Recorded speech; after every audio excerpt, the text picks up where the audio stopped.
چیزی نمانده خاطرم از نان مادرم، چیزی به غیر تاول دستان مادرم. تنها اتاق خلوت رویای کودکی شاهانه بود چادر ارزان مادرم.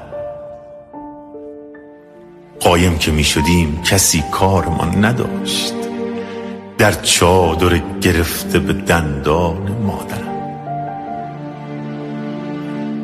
وقتی که از زمین و زمان خسته می شدیم سر می گذاشتیم به دامان مادرم.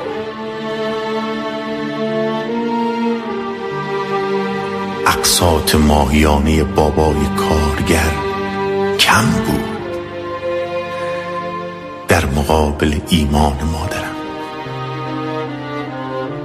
غیر از دعا به حال من و خواهران من چیزی نبود در تب هذیان مادرم. یادش بخیر شانه به موهام می‌کشید، قربان گیسوان پریشان مادرم. یک سفره پر از برکت پهن کردم، با پول تا نخورده قرآن مادرم.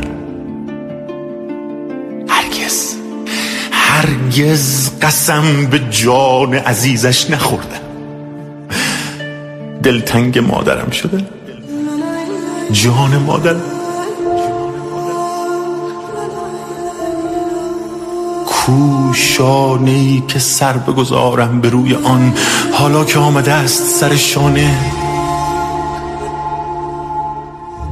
از روزگار درس فراوان گرفتم اما هنوز طفل دبستان مادرم.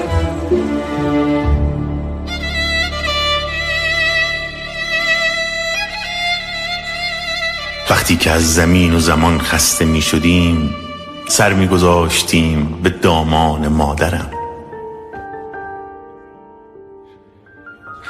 یادش بخیر شانه به موهام می کشید. یادش بخیر